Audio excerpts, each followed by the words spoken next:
In the heart of a bustling city, I lived a woman named Emily. I was a picture of grace, with my soft, flowing hair and kind, gentle eyes.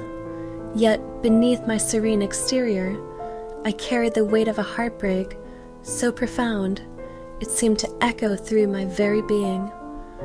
I had once been deeply in love with a man named David. Our love story was the kind that seemed plucked from a fairy tale, filled with laughter, whispered secrets, and dreams of forever. We had met in a quaint little bookstore, both reaching for the same worn-out poetry book. Our eyes met, and in that instant, the world around us faded into a blur. David was everything I had ever hoped for: kind, understanding, and endlessly supportive. We spent countless evenings under the starlit sky, sharing our hopes and fears, building a future together in our hearts. But life, as it often does, had different plans.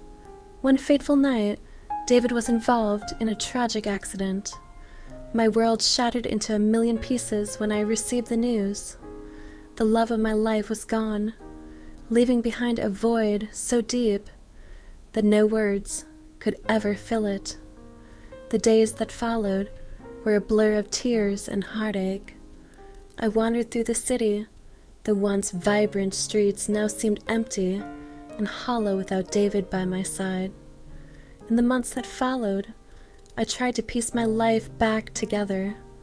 I immersed myself in my work, seeking solace in the routine of everyday life. Yet every corner of the city held a memory of David. Every cafe, every park bench, every bookstore. The pain of his absence was a constant companion, a silent shadow that never left my side. One rainy afternoon, as I walked through the park where we used to spend so much time, I found myself standing by our favorite bench. The memories came flooding back, overwhelming me. I sank onto the bench, tears mingling with the rain, my heart aching with a sorrow that seemed too immense to bear. But then, something unexpected happened. A little girl, no more than 5 years old, approached me, holding a small tattered book. "Are you okay?" the girl asked, her innocent eyes full of concern. I managed a weak smile and nodded. The girl handed me the book, the very same poetry book that had brought David and me together. "My mommy says this book can heal broken hearts," the girl said softly before running off to join her mother. I opened the book, and as I read the familiar verses, I felt a warmth spread through my chest. It was as if David's spirit was with me, comforting me, urging me to find strength in the love we had shared. The tears continued to flow, but this time they were tears of healing, of acceptance, of the realization that while David was no longer with me in body, his love would always remain in my heart. I stood up, clutching the book to my chest, and for the first time in months, I felt a glimmer of hope. I knew the journey ahead would be long and difficult, but I also knew that I had the strength to carry on.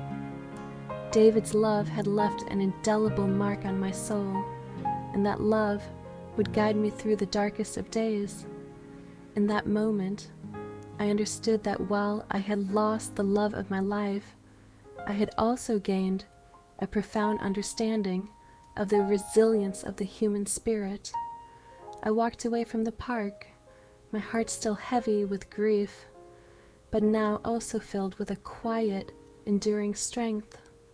And as I stepped back into the bustling city, I knew that I would find a way to honor David's memory, to live a life filled with love, and to one day find peace.